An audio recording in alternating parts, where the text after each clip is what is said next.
జయము సర్వలోక ప్రభువు గనుక, సర్వలోక ప్రభువు గనుక నిశ్చయమైన జయము సర్వలోక ప్రభువునకు సంపూర్ణ జయము. మన రక్షకుడును ప్రభు అయిన యేసుక్రీస్తు ప్రభు నామములో కృపా సమాధానములు, శుభకరమైన శ్రేష్టకరమైన మహిమ అనుభవ సంపద త్రిత్వదేవుడు మీకు అనుగ్రహించును గాక. ఆమేన్. మనల్ని ప్రేమించుచు తన రక్తం వలన మన పాపముల నుండి మనల్ని విడిపించిన వానికి మహిమయు ప్రభావములు యుగ యుగములు కలుగును గాక. ఆమేన్.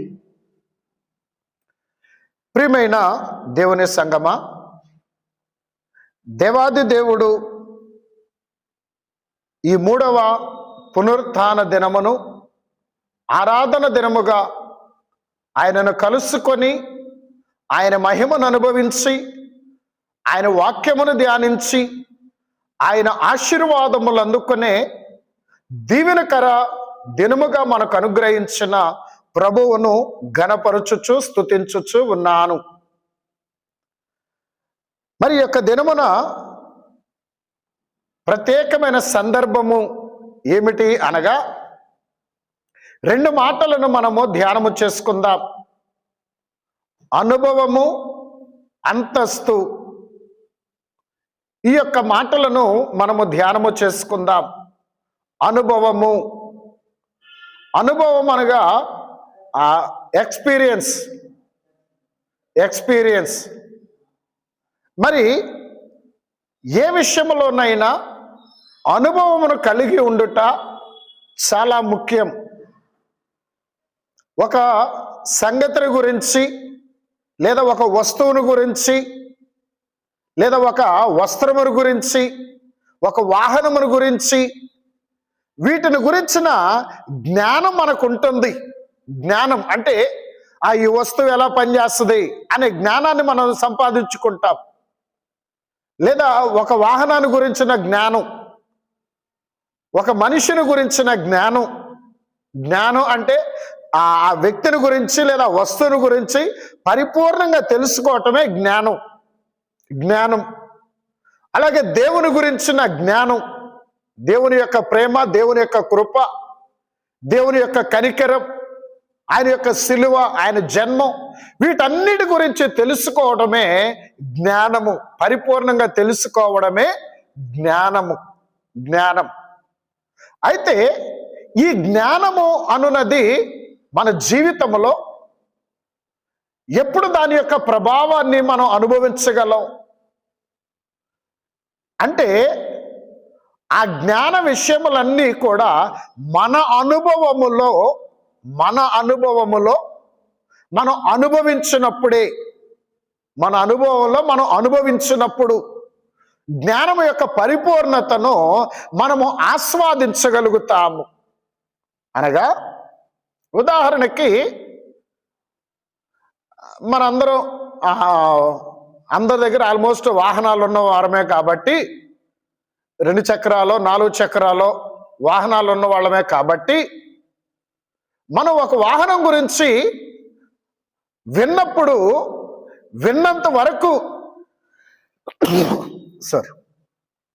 విన్నంత వరకు కూడా ఇదిగో ఈ వాహనం చాలా బాగుంటుందట, ఈ వెహికల్ చాలా బాగుంటుందట, దీని యొక్క పర్ఫార్మెన్స్ చాలా బాగుంటుందట అని చెప్పేసి అట అనే మాట ఎందుకు ఉపయోగిస్తున్నాం అంటే, ఈ వెహికల్ చాలా బాగుంటుందంట, మంచి మైలేజ్ వస్తుందట, రిపేర్లు కూడా తక్కువ వస్తుంది, చాలా స్మూత్గా బండి నడుస్తుందట.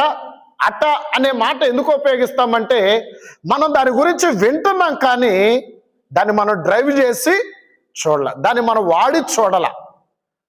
అయితే ఎదుటి వ్యక్తి చెప్పినవన్నీ విన్నప్పుడు బాగుంటుందంట అని అనుకుంటాం, కానీ బాగుంది, చాలా బాగుంది అని ఎప్పుడు చెప్పగలుగుతాం? మనం ఎక్స్పీరియన్స్ చేసినప్పుడు, మనం నడిపినప్పుడు, మనం ఆ వాహనాన్ని వాడినప్పుడు, అప్పుడు దాని గురించిన మనకి బలమైన ఒక చక్కటి అవగాహన వస్తుంది. అంటే ఈ రెండిటికి చూడండి, జ్ఞానం వేరు, అనుభవం వేరు. కానీ ఈ రెండు అవసరం. జ్ఞానం ఉండి అనుభవం లేకపోతే ఏదో ఒకరోజు పడిపోతాం. జ్ఞానం ఉండి అనుభవం లేకపోతే ఏదో ఒకరోజు పడిపోతాం, లోకంలో కానివ్వండి, పాపంలో కానివ్వండి. అందుకే జ్ఞానం అవసరం, జ్ఞానముతో పాటు అనుభవం కూడా అవసరం. అనుభవం అంటే ఆ ఎక్స్పీరియన్స్ చేయటం అవసరం. ఏదైనా కూడా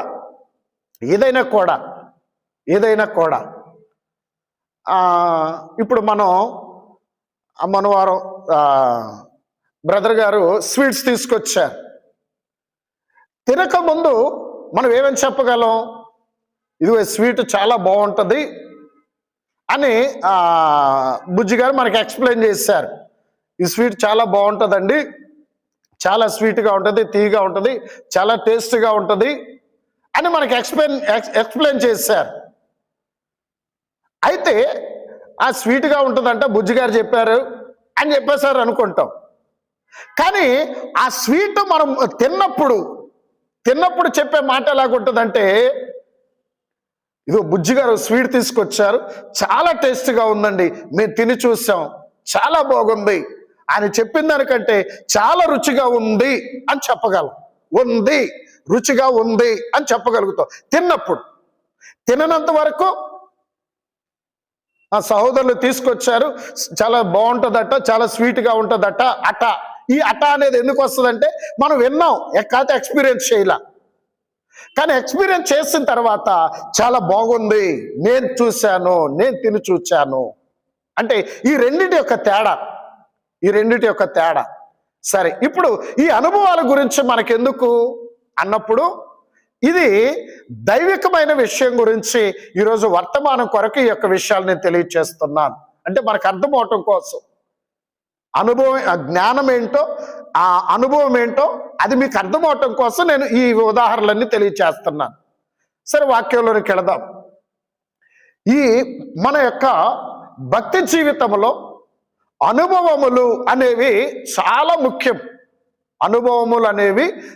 ముఖ్యం. మన వాక్యం ఎన్నిసార్లు చదివినా, ఎంతమంది బోధకుల ద్వారా వాక్యం విన్నా, అర్థమైందండి, ఎన్నిసార్లు బైబిల్ గ్రంథాన్ని చదివినా, ఎంతమంది బోధకుల దగ్గర దేవుని వాక్యం విన్నా, ఎన్ని దైవ గ్రంథాలు పుస్తకాలు చదివినా, ఎంతమంది భక్తుల పుస్తకాలు చదివినా,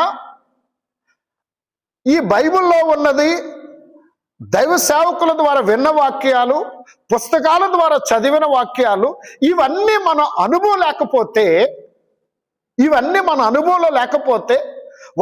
వాటిని మనం రుచి చూచి తెలుసుకోకపోతే, మీరు నేర్చుకున్న, మీకు తెలిసిన జ్ఞానమంతా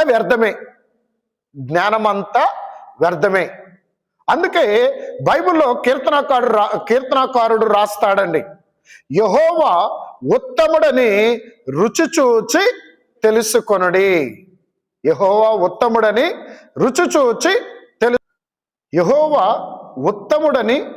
రుచి చూచి తెలుసుకొనుడి అని కీర్తనాకారుడు రాస్తూ ఉన్నాడు. దేవుని యొక్క, ఇప్పుడు ఏదైనా ఒక వస్తువుని మనం నాలుక మీద పెట్టుకుంటే కానీ రుచి చూడలేం. మరి దేవునిని ఎలా రుచి చూడగలుగుతాం మనం? ఆయన ఎంత ఉత్తముడో అని రుచి ఎలా చూడగలుగుతామయ్యా అంటే, ఒకటి వాక్యములు చదువుటను బట్టి, రెండోది బోధలు వినుటను బట్టి, మూడవది ఆయా భక్తులు రాసిన పుస్తకాలు చదువుటను బట్టి, నాలుగవది దేవుడు చేసిన అద్భుతములను బట్టి ఆయన ఉత్తముడని మనం రుచి చూడగలుగుతాం.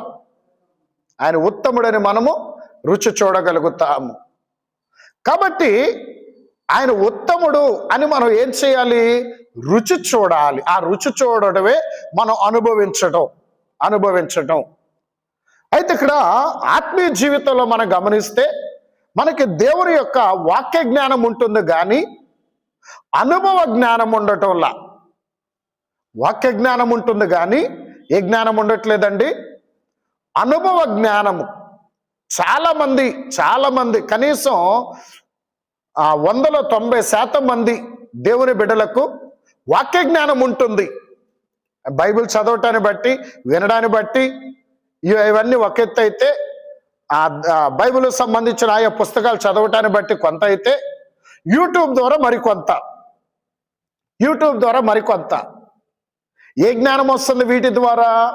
వాక్య జ్ఞానం వస్తుంది. కానీ అనుభవ జ్ఞానం ఉండాలి. అనుభవ జ్ఞానం ఉంటేనే వాక్య జ్ఞానమునకు ఉపయోగకరం. వాక్య జ్ఞానం ఉండి అనుభవ జ్ఞానం లేకపోతే వాక్యములో నుంచి పడిపోతాం. అనగా దైవ మార్గంలో నుంచి, దైవ నీతిలో నుంచి, పరిశుద్ధతలో నుంచి పడిపోతాం. అందుకని వాక్య జ్ఞానముతో పాటు అనుభవ జ్ఞానము కూడా ఉండాలి. అర్థమైందండి? వాక్య జ్ఞానముతో పాటు అనుభవ జ్ఞానము కూడా ఉండాలి.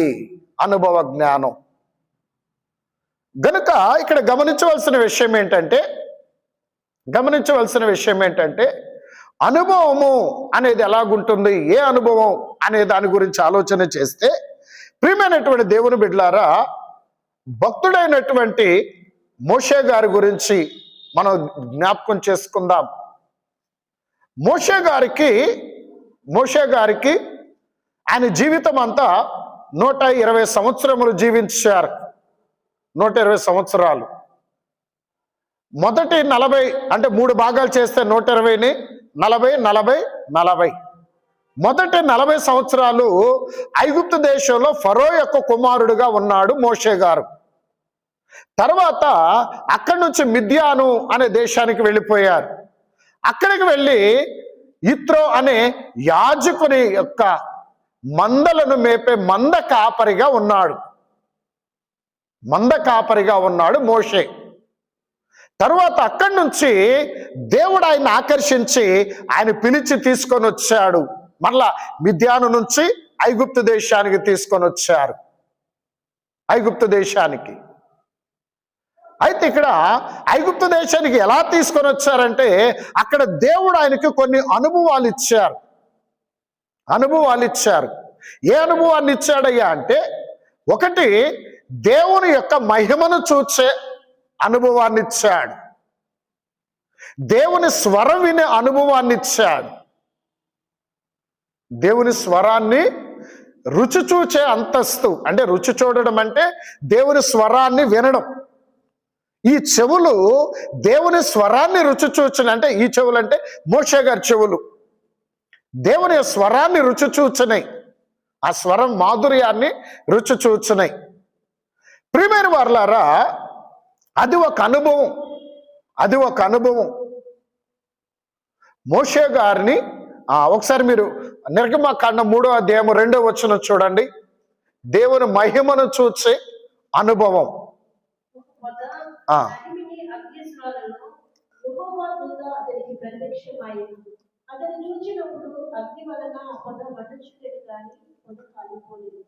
చూడండి, ఇక్కడ యెహోవా దూత అక్కడ కనబడ్డారు. ఆ తర్వాత ఒక పొద నడిమిన అగ్నిజ్వాల మండుతున్నది, కానీ ఆ పొద కాలిపోవడంలా. అదొక వింత. ఆ వింత ద్వారా దేవుడు మోషే గారిని ఆయన యొద్దకు ఆకర్షించుకున్నారు. అంటే ఆయన కన్నులకు ఒక అనుభవం ఏంటంటే దేవుని యొక్క మహిమను చూసే అనుభవము. రెండవది, అందులోనే 4వ వచనంలో, 3వ అధ్యాయం 4వ వచనంలో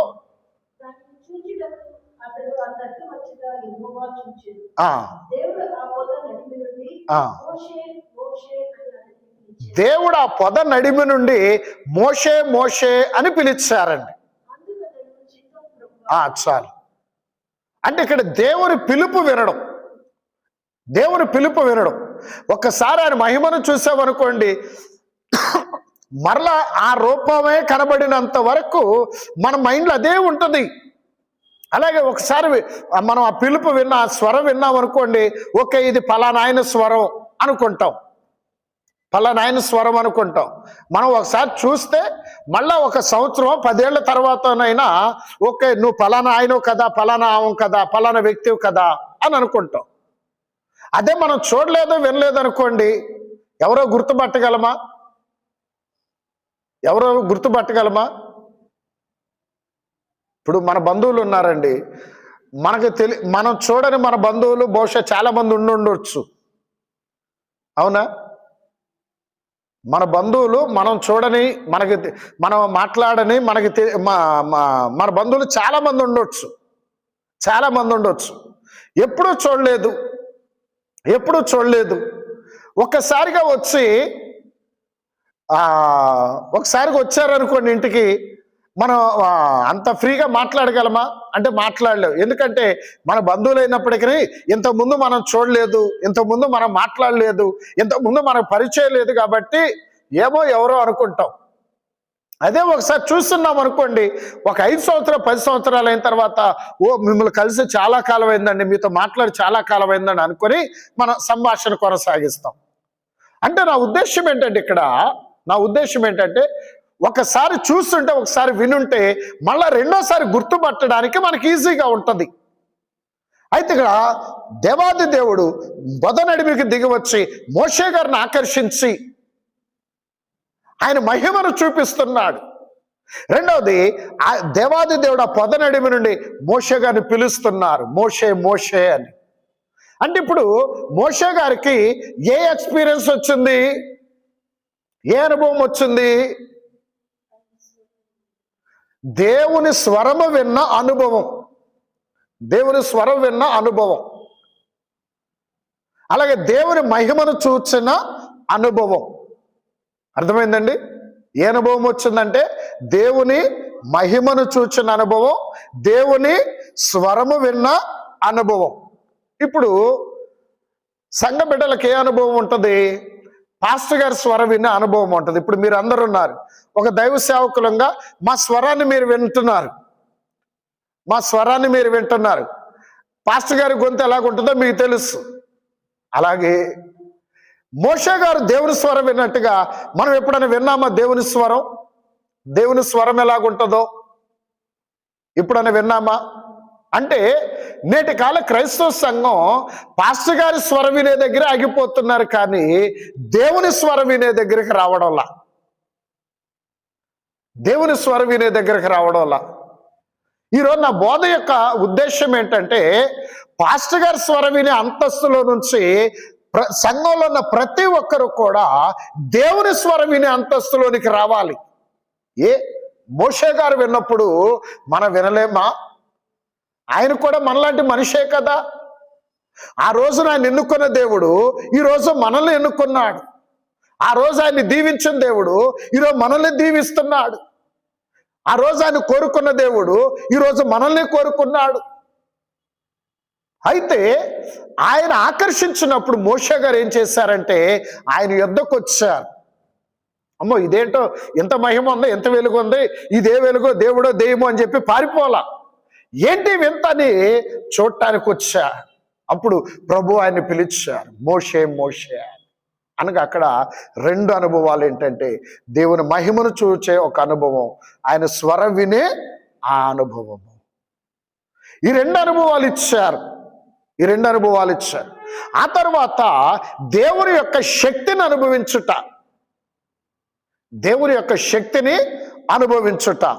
చూడండి, నిర్గమకాండంలో ఆ తర్వాత 4వ అధ్యాయంలో ఉంటది.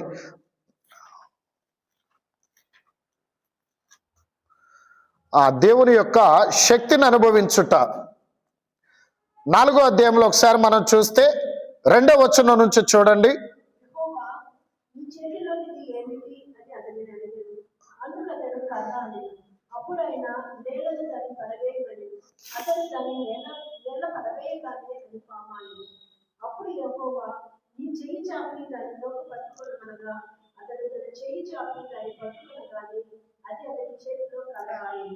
చూడండి,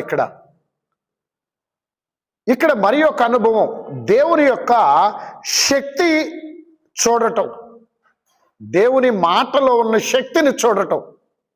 అర్థమైందండి? దేవుని మాటలో ఉన్న శక్తిని చూడటం. ప్రభు ఏమన్నా అంటే నీ చేతిలో ఉన్నది ఏంటని అడిగినప్పుడు నా చేతిలో కర్ర అన్నాడు. ఆ కర్రను కిందకి పడవేయమనగానే మోషే కర్ర కింద పడవేయగానే ఆ కర్ర ఏమైందంటే పాముగా మారిపోయింది. మళ్ళా ప్రభు దాన్ని తోక పట్టుకోమనగానే దాన్ని తోక పట్టుకోగానే మళ్ళా అదేమైపోయింది? కర్ర అయిపోయింది. దేన్ని బట్టి జరిగింది కార్యము? దేన్ని బట్టి జరిగింది చెప్పండి? దేవుని మాటలో ఉన్న శక్తి. దేవుని మాటలో ఉన్న శక్తి ఇంత పెద్ద సృష్టిని కలుగు చేస్తుంది దేవుని నోటి మాటే. ఆ నోటి మాటకున్న శక్తి ఇప్పుడు మోషే ఎక్స్పీరియన్స్ చేస్తున్నాడు. ఓకే, దేవుని యొక్క మాటలో ఇంత శక్తి ఉన్నది, ఇంత ప్రభావం ఉన్నది. కర్ర పాము అవుతుంది, పాము కర్ర అవుతుంది. దేవుని మాటలో ఉన్న శక్తిని ఆయన అనుభవిస్తున్నాడు. ఆయన కన్నులారా చూచారు. ఎందుకయ్యా అంటే ఈ అనుభవాలు విశ్వాసి యొక్క విశ్వాసమును బలపరుస్తాయి. ఏం చెప్పానండి? ఈ అనుభవాలు విశ్వాసి యొక్క విశ్వాసమును బలపరుస్తాయి. మనం ఏదైనా ఒకటి ఎక్స్పీరియన్స్ అయినంత వరకు మన విశ్వాసానికి విశ్వాసం కుదరదు. ఏదైనా ఒక మన విశ్వాసం ఎప్పుడు బలపడుతుందయ్యా అంటే విశ్వాసంతో కొంచెం కొద్ది విశ్వాసం కొద్దిగా అనుమానంతో సరేలే అని వస్తాం దేవుని దగ్గరికి.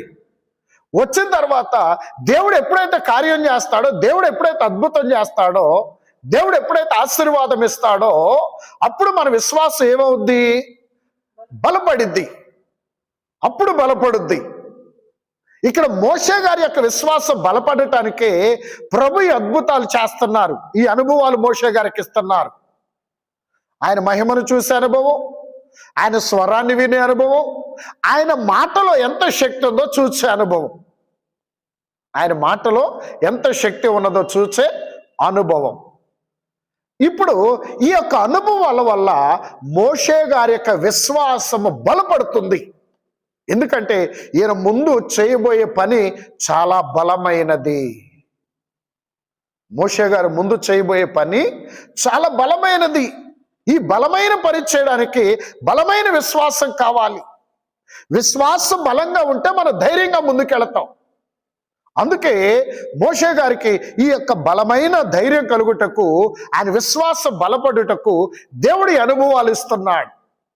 దేవాది దేవుడి యొక్క అనుభవాలను ఆయన అనుగ్రహిస్తూ ఉన్నాడు. అనుభవాలు, ఈ అనుభవాలను బట్టి మోషే గారి విశ్వాసం బలపడి దేవుని కొరకు తన్ను తాను సమర్పించుకొని మిద్యాను దేశాన్ని విడిచి ఐగుప్తు దేశానికి వచ్చాడు. ఐగుప్తు దేశానికి వచ్చి ఇప్పుడు ఈ అనుభవాలను బట్టి విశ్వాసం బలపడింది కదా, ధైర్యంగా ప్రజల దగ్గరికి వెళ్ళాడు. ఇశ్రాయేలు ప్రజల దగ్గరికి, పెద్దల దగ్గరికి వెళ్ళాడు. వాళ్ళని తీసుకొని ఐగుప్తు రాజైన ఫరో దగ్గరికి వెళ్ళాడు. ఐగుప్తు రాజైన ఫరో దగ్గరికి వెళ్ళాడు. అంటే చూడండి, ముందు మిద్యాను దేశం నుంచి బయటకు వచ్చాడు. ఐగుప్తు దేశంలో ఉన్న దేవుని ప్రజలను ఇశ్రాయేలీల యొక్క పెద్దల దగ్గరికి వెళ్ళాడు. వాళ్ళతో మాట్లాడాడు. వాళ్ళని కలుపుకొని ఐగుప్తు రాజు దగ్గరికి వెళ్ళాడు. ఐగుప్తు రాజు దగ్గరికి వెళ్ళాడు. ఇంత అక్కడి నుంచి ఇక్కడికి వచ్చాడు. వీళ్ళందరూ కలిశాడు, వీళ్ళందరూ ఒప్పించాడు. వీళ్ళందరూ తీసుకొని ఐగుప్తు రాజు ఫరో దగ్గరికి వెళ్ళాడు. ఇన్ని పనులు మోషే గారు చేయడానికి దేవుడిచ్చిన అనుభవాలను బట్టి మోషే గారి యొక్క విశ్వాసం బలపడింది. విశ్వాసం బలపడుటను బట్టి ఆయనకి ధైర్యం కలిగింది. అందుకని ఈ పనులన్నీ చేయగలిగాడు. అక్కడి నుంచి ఆయన బలమైన అద్భుతాలు జరిగించి, మోషే గారు బలమైన అద్భుతాలు జరిగించి ఇశ్రాయేలీలు బయటికి తీసుకొని వచ్చి ఆ 40 సంవత్సరాల ప్రయాణం జరిగించారు. ఇంత పని చేయడానికి దేవుడు మోషే గారికి ఇచ్చిన అనుభవాలు ఈ అనుభవాలు అనేవి మనకు కూడా చాలా అవసరం. దేవుడు ఈ అనుభవాలు ఇవ్వడానికి ఆయన సిద్ధంగానే ఉన్నారండి. అప్పుడు మోషే గారికి, ఇప్పుడు మనకి ఈ అనుభవాలు ఇవ్వడానికి, ఈ అనుభవ జ్ఞానం ఇవ్వడానికి ఆయన ఇప్పటికీ సిద్ధంగానే ఉన్నారు. మనం వాక్య జ్ఞానం నేర్చుకుంటున్నాం, కానీ అనుభవ జ్ఞానాన్ని పొందుకోలేకపోతున్నాం. అనుభవ జ్ఞానం. వాక్యం చదువుతున్నాం, వాక్యం తెలుసుకుంటున్నాం, కానీ దాన్ని మనం అనుభవించలేకపోతున్నాం. అంటే ఫర్ ఎగ్జాంపుల్, దేవుని యొక్క మాటలో ఉన్న శక్తిని మనం అనుభవించగలుగుతున్నామా? ఎస్, మోషే గారు అనుభవించాడు. అక్కడ ఇదిగో నీ కర్రను పడేయమనగా పడేశాడు, పాము అయిపోయింది. మళ్ళీ పట్టుకోగానే అది కర్ర అయింది.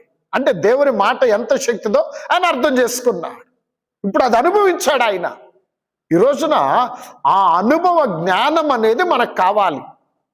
ఎందుకంటే ఇక్కడ ఇంకొక మాట అండి, అనుభవ జ్ఞానం వల్ల మన అంతస్తు పెరుగుతుంది, ఆత్మీయ అంతస్తు పెరుగుతుంది. అనుభవ జ్ఞానం వల్ల ఏం పెరుగుతుందండి? ఆత్మీయ అంతస్తు పెరుగుతుంది. అంతస్తు పెరుగుతుంది. ఏంటి ఆత్మీయ అంతస్తు ఎలా పెరుగుతుందయ్యా అంటే, మోషే గారు ఈ అనుభవాల వల్ల, ఈ అనుభవాలు రాకముందు మోషే గారు ఏం పని చేసేవాడు అని చెప్పాను? మిద్యాను దేశంలో ఆయన చేసిన పని ఏంటి? గొర్రెల మందలను కాచేవాడు. వాళ్ళ మామగారు ఇత్రో ఆయన మందలను మేపేవాడు. గొర్రెలు కాసేవాడు. ఎవరు? మోషే గారు. ఈ అనుభవాలను బట్టి, ఈ అనుభవాలు మోషే గారి యొక్క అంతస్తును మార్చివేసినాయి. దేవుడిచ్చిన అనుభవాలు మోషే గారి యొక్క అంతస్తును మార్చినాయి. ఏంటి ఇప్పుడు మోషే గారి అంతస్తు ఏమైంది చెప్పండి? గొర్రె మందలను మేపేవాడు కాస్త, గొర్రె మందలను కాచేవాడు కాస్త, గొర్రెల కాపరిగా ఉన్నవాడు కాస్త దేవుని ప్రజలనబడి ఇశ్రాయేలీయులకు నాయకుడయ్యాడు. దేవుని ప్రజలైన ఇశ్రాయేలీయులకు నాయకుడయ్యి కొన్ని లక్షల మందిని సుమారు ఐగుప్తు దేశం నుంచి బయటకు వచ్చినప్పుడు 6 లక్షల మంది కాల్బలము అని రాయబడి ఉంది బైబిల్లో. కాలి బలముతో నడవగలిగిన 6 లక్షల మంది, ఇంకా చిన్న బిడ్డలు, వృద్ధులు, అనారోగ్యవంతులు ఎంతమంది ఉన్నారు? 6 లక్షల మంది కాలి బలముతో నడవగలిగిన వారు. వీళ్ళందరూ ఆయన ఏం చేశారు? ఐగుప్తు బానిసత్వం నుంచి, ఆ శ్రమ నుంచి మోషే గారు బయటికి తీసుకొని వచ్చారు. ఎన్నో అద్భుతాలు చేసి, ఐగుప్తు దేశంలో ఎన్నో అద్భుతాలు చేసి వారి బంధకాల నుంచి, వారి కుయుక్తుల నుంచి, వారి బానిసత్వం నుంచి దేవుని జనాంగమైన ఇశ్రాయేలీయులను సుమారు కొన్ని లక్షల మందిని ఆయన బయటికి తీసుకొని వచ్చాడు. అంటే దేవుడిచ్చిన అనుభవ జ్ఞానము మోషే గారి యొక్క అంతస్తును మార్చింది. అర్థమైందండి ఈ మాట? దేవుడిచ్చిన అనుభవ జ్ఞానం, వాక్య జ్ఞానం కాస్తమా, అనుభవ జ్ఞానం మోషే గారి యొక్క ఆత్మీయ అంతస్తును మార్చింది. గొర్రెలను కాపరి కాస్త మనుషుల కాపరిగా అయిపోయాడు. ఇత్రో మందరం మేపేవాడు కాస్త ఇప్పుడు దేవుని మందరం నడిపిస్తున్నాడు. దేవుని మందరం బయటికి నడిపించాడు. దేవుని మందరం బయటికి తీసుకొని వచ్చాడు ఐగుప్తు బానిసత్వం నుంచి. అందుకే ప్రభు ఇచ్చే అనుభవాలు మన అంతస్తును మారుస్తాయి. అందుకే ఈరోజు నేను చెప్పే మాట ఏంటంటే, వాక్య జ్ఞానం తెలుసుకుంటున్న వారులారా, వాక్య జ్ఞానం కలిగి ఉన్న వారులారా, అనుభవ జ్ఞానం కలిగి ఉండటానికి ప్రయత్నించండి. అర్థమైందండి? వాక్య జ్ఞానం కలిగి ఉన్న మనం అనుభవ జ్ఞానం కలిగి లేకపోతే మనం పొందుకున్న వాక్య జ్ఞానానికి దాని యొక్క ప్రతిఫలం మనం చూడలేం, దాని యొక్క నెరవేర్పును మనం చూడలేం. కాబట్టి ప్రియమైన స్నేహితులారా, అందుకే ఇది ఒక అనుభవ జ్ఞానం. ఈ అనుభవ జ్ఞానంతో ఎన్నో ఆయన మోషే గారి యొక్క అంతస్తు ఎన్నో విధాలుగా దేవుడు దీవించాడు, ఎన్నో విధాలుగా దేవుడు ఆశీర్వదించాడు. ఇదొకటైతే మోషే గారి జీవితంలోది. రెండవది శిష్యుడైన యోహాను గారి యొక్క అనుభవం.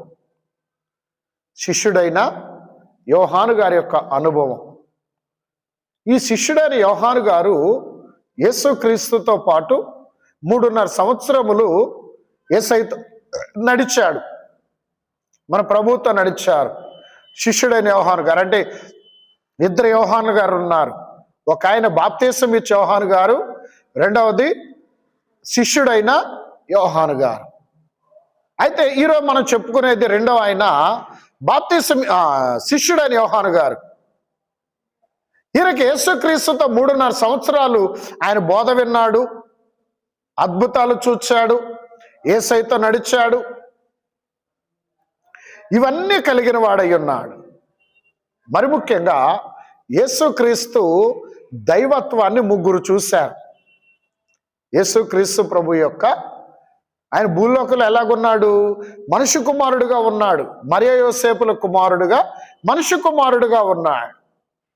అయితే రూపాంతర కొండ దగ్గర యేసుక్రీస్తు యొక్క మహిమ స్థితి లేదా దైవికమైన స్థితిని ముగ్గురు చూశారు. ఎవరా ముగ్గురయ్యా అంటే పేతురు గారు, యాకోబు గారు, యోహాను గారు. ఈ ముగ్గురు కూడా యేసుక్రీస్తు యొక్క దైవికమైన స్థితిని వారు చూచారు. దైవికమైన స్థితిని చూసినా గమనించండి, చిన్నవాడైన యోహాను గారు ఈ ముగ్గురులో కూడా చిన్నవాడైన యోహాను గారి యొక్క అంతస్తు శ్రేష్టమైన అంతస్తు. ఎందుకు శ్రేష్టమైన అంతస్తు అంటే చాలా జాగ్రత్తగా గమనించండి. పేతురు గారు పెద్దవాడు, గొప్ప సేవ చేశాడు. అయినప్పటికీ కూడా యేసుక్రీస్తు శిలువ శ్రమ కాలంలో బంట్రోతులు వచ్చి యేసుక్రీస్తుని పట్టుకొని బంధించి తీసుకొని వెళ్ళినప్పుడు వీళ్ళందరూ యేసుక్రీస్తుని వదిలి పారిపోయారండి. యేసయ్యను వదిలి పారిపోయారు. యేసు ప్రభుతో శిలువ మరణం వరకు నడిచిన వాడు యోహాను గారు ఒక్కడే. వీళ్ళందరూ పారిపోయారు. చివరి దాకా నడిచిన వాడు ఎవరు? యోహాను గారు ఒక్కడే. అందుకే శిలువ మీద యేసుక్రీస్తు తన తల్లి బాధ్యత యోహాను గారికి అప్పచెప్తాడు. ఎవరూ లేరు. అయ్యా, నేను నీ కోసం ప్రాణమైన పెడతానన్నాడు పేతురు గారు. ఆయన వదిలి పారిపోయాడు. పారిపోవటం ఒక తప్పు ఆయన చేసిందైతే, రెండోది ఏంటంటే అక్కడున్న వారు వచ్చి నువ్వు ఆయన శిష్యుల్లో ఒకడో కదా అని అడిగితే, నాకు తెలియదు, అసలు ఆయన ఎవరో నాకు తెలియదండి, అమ్మ తోడు ఆయన ఎవరో నాకు తెలియదు అంటున్నాడు. ఒట్టు పెట్టుకోవటం మొదలు పెడుతున్నాడు. యేసయ్యను 3.5 సంవత్సరాలు విడిచి ప్రాణం పెడతానని చెప్పిన ఆయన వదిలి దూరంగా పారిపోవటం ఒక తప్పు అయితే ఆయన ఎవరో నాకు తెలియదు అని చెప్పడం మరి ఒక పాపం. చాలా మంది కూడా నేటికాల క్రైస్తవులు కూడా శ్రమ రానంతసేపు దేవుడు అంటే అదండి ఇదండి చాలా గొప్పగా మాట్లాడతారండి. కానీ శ్రమ వచ్చిన తర్వాత అంతలోనే కృంగిపోతారు, అంతలోనే నిరసించిపోతారు, అంతలోనే నిరాశలోకి వెళ్ళిపోతారండి. ఏంటోనండి, ఏం జీవితం, ఏం బ్రతుకో అని అంతలోనే నిరాశలోనికి వెళ్ళిపోతారు. అట్టి వారందరూ కూడా పేతురు గారి స్థితి వంటిదే. నీకోసం ప్రాణమైనా పెడతానంటారు, సందర్భం వచ్చేసరికి పక్కెళ్ళిపోతారు. ఇటువంటి వారు నామకార్థ క్రైస్తవులు. కానీ యోహాను గారు యేసయ్యకి ఎంత శ్రమ వచ్చినా, సిలువ మరణం వచ్చినా, వాళ్ళు ఏం చేస్తారని తెలిసినా సిలువ దాకా వెంబడించాడు యోహాను గారు. అట్టి వానికి ప్రభు ఇచ్చిన మహిమకరమైన అనుభవాలు, ఇప్పటి వరకు ఉన్న అనుభవాలు వేరు. అయితే ఇక నుంచి ఉండే అనుభవాలు వేరు. ఏంటి అనుభవం అంటే, ఒకటే సిలువ మీద తన తల్లి అయిన మరియమ్మ గారి యొక్క బాధ్యత ప్రభు యోహాను గారికి అప్పచెప్పారు. ఇది ఒక గొప్ప అనుభవం, ఒక గొప్ప బాధ్యతను, అంటే యేసుక్రీస్తు యొక్క బాధ్యతను ఆయన యోహాను గారికి అప్పగించాడండి. అంటే ఇక్కడ మరియమ్మ గారు అంటే స్త్రీ సంఘానికి ముంగుర్తు. అంటే ఆయన తర్వాత సంఘ బాధ్యత ఎవరికి అప్పగించాడంటే యోహాను గారికి అప్పగించాడు. పెద్దవాడైన పేతురు గారు స్థిరంగా నిలబడలేకపోయాడు, శ్రమ రాగానే పారిపోయాడు. అయితే ఆ బాధ్యత ఎవరికి అప్పగించారంటే యోహాను గారికి ప్రభు అప్పగించారు. అయితే గమనించండి, ఇక్కడ అటువంటి యోహాను గారు ప్రభుతో ఆయనకున్న అనుబంధమును బట్టి అనేకమైన మహిమానుభవములు కలిగి దేవుని మార్గంలో ముందుకు నడిచాడు. దేవుని మార్గంలో ముందుకు నడిచాడు. అందుకనే మిగిలిన శిష్యులందరి యొక్క అంతస్తు వేరు, యోహాను గారి యొక్క అంతస్తు వేరు. యోహాను గారికి ఉన్న ప్రత్యేకమైన బిరుదు ఏంటంటే యేసు ప్రేమించిన శిష్యుడు. యోహాను గారికి ఉన్న బిరుదు ఏంటండి? యేసు ప్రేమించిన శిష్యుడు. యేసును ప్రేమించిన శిష్యుడు కాదండి, యేసు ప్రేమించిన శిష్యుడు. ఉందా? ఒకసారి యోహాను సువార్తలో చూద్దాం, చూడండి. ఒకసారి క్లారిఫై చేసుకుందాం. యోహాను సువార్త 21వ అధ్యాయంలో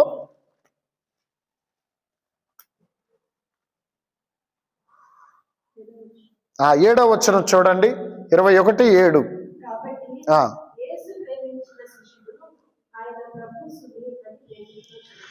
చూడండి, ఇక్కడ ఒక అక్షరం పెడితే అర్థం మారిపోద్దండి. యేసు ప్రేమించిన శిష్యుడు, ఒక అక్షరం పెడితే అర్థం మారిపోద్ది. యేసును ప్రేమించిన శిష్యుడు, ఈ రెండింటికి తేడా ఉందా లేదా? ఉందా? ఒక్క అక్షరంలో అర్థం మారిపోద్ది. అయితే యోహాను గారికి ఉన్న బిరుదు ఏంటంటే యేసు ప్రేమించిన శిష్యుడు. యేసు క్రీస్తు ద్వారా ప్రేమించబడ్డాడు. కారణం ఏంటంటే ఎల్లప్పుడూ కూడా యేసును హత్తుకొని ఉండేవాడు, యేసు అంతరంగానికి దగ్గరగా ఉండేవాడు, యేసును విడవకుండా యేసును వెంబడిస్తూనే ఉండేటువంటి వాడు, యేసు క్రీస్తునే వెంబడిస్తూ ఉండేటువంటి వారు. ఇప్పుడు మనం ఉంటాం, మన పిల్లలు ఉంటారు. ఒక్కోసారి ఏం చేస్తారు, కొంతమంది మగపిల్ల కానీ ఆడపిల్లలు కానివ్వండి, ఈ ఇంట్లో తల్లి చుట్టూనే తిరుగుతూ ఉంటారు. ఎక్కడికి వెళ్ళినా కూడా తల్లి చుట్టూనే తిరుగుతూ ఉంటారు, లేకపోతే తండ్రి చుట్టూనే తిరుగుతూ ఉంటారు. మనం ఎక్కడికి వెళ్ళినా కూడా, ఏం పని చేస్తున్నా కూడా, చాలామంది పిల్లలు చాలామంది తల్లి చుట్టూనే తిరుగుతూ ఉంటారు, లేకపోతే తండ్రి చుట్టూ తిరుగుతూ ఉంటారండి. లేదు, ఇద్దరు స్నేహితులు ఉన్నారనుకోండి, లేచింది మొదలుకొని పడుకోబోయేంత వరకు ఏం చేస్తారు, ఇద్దరు కలిసి తిరుగుతూ ఉంటారు. అలాగా యోహాను గారు యేసు చుట్టూ తిరుగుతూ, యేసుతో తిరుగుతూ, ఆయన అంతరంగానికి దగ్గరగా ఉండేటువంటి జీవితం కలిగిన వాడు యోహాను గారు. అందుచేత యేసు అంతరంగ విషయాలన్నీ యోహాను గారికి గ్రహించుకున్నాడు. రెండోది ఏంటంటే యేసుక్రీస్తు ఒక మాట చెప్పారంటే ఈ మాట ఎందుకు చెప్పారో ఆయనకు తెలుస్తుంది. యేసుక్రీస్తు కదలికలేంటో ఆయనకు తెలుస్తుంది. యేసుక్రీస్తు యొక్క మనస్సు ఏంటో యోహాను గారికి తెలుసు. ఎందుకంటే ఆయనతోనే తిరిగాడు కాబట్టి, ఆయనకి దగ్గర అంటుకొని ఉన్నాడు కాబట్టి. అందుకనే యేసు కూడా యోహాను గారిని ఎక్కువగా ప్రేమించాడు. ఆ ప్రేమను బట్టి వీళ్ళందరూ పారిపోయినా యోహాను గారు పారిపోలేదండి. యోహాను గారు పారిపోలా. అందరూ బట్టి అనేక రకములైన మహిమానుభవాలు యోహాను గారికి ప్రభు అనుగ్రహించారు. ఈ అనుభవాలను బట్టి సువార్తలలో 4 సువార్తలు మనం గమనిస్తే మత్తయి సువార్తలో మత్తయి గారు యేసు ప్రభువు గురించి ఒక స్టేట్మెంట్ ఇచ్చాడు. ఆ 28 అధ్యాయాలు, మత్తయి సువార్తలో 28 అధ్యాయాలను బట్టి మొత్తానికి బట్టి గమనిస్తే మత్తయి గారు స్టేట్మెంట్ ఏంటంటే యేసుక్రీస్తు ఒక రాజుగా చూపించాడు. ఆయన యేసుక్రీస్తు ప్రభు ఒక రాజుగా చూపించాడు. అలాగే మార్కు సువార్త మొత్తం 16 అధ్యాయాలు చూడగలిగితే మార్కు సువార్తలో మార్కు గారు ఎలా చూపించారంటే యేసుక్రీస్తు నిజమైన సేవకుడు అని చూపించాడు. మార్కు గారు యేసుక్రీస్తు నిజమైన సేవకుడు అని చూపించారు.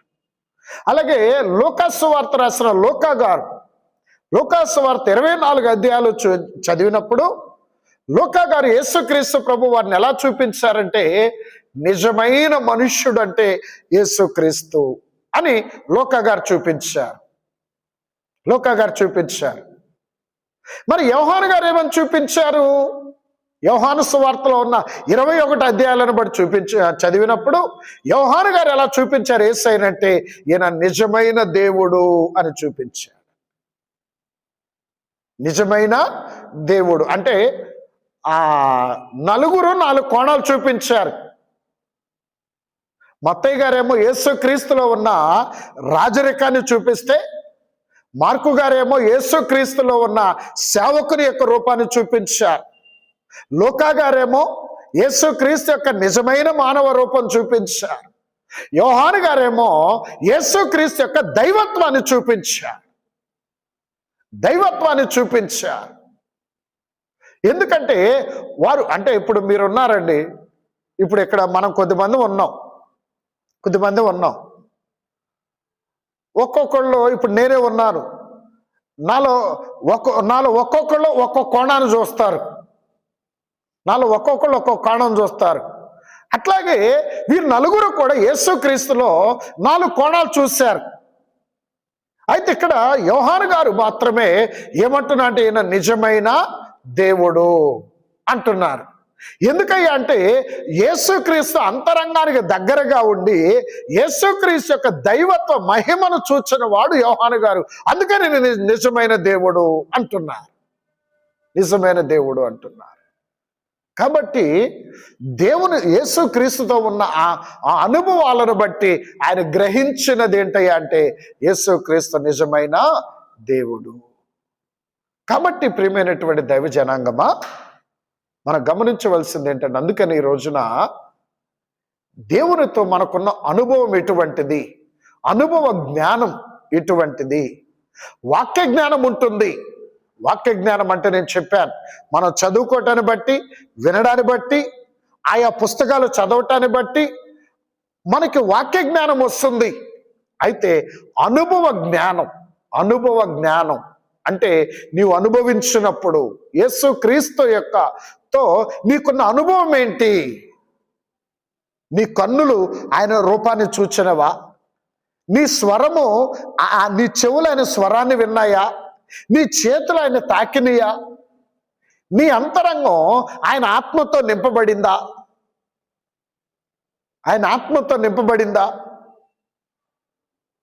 మనం రుచి చూచామా అనేది అనుభవ జ్ఞానం. అనుభవం ఉన్నప్పుడు సాతాను ఎన్ని ప్రయత్నాలు చేసినా అనుభవ జ్ఞానం ఉన్న వారిని పడవేయలేడు. సాతాను ఎన్ని ప్రయత్నాలు చేసినా, లోకం ఎన్ని ప్రయత్నాలు చేసినా ఏం చేయలేరు? అనుభవ జ్ఞానం కలిగిన వారిని పడవేయలేరండి. పడవేయలేరు.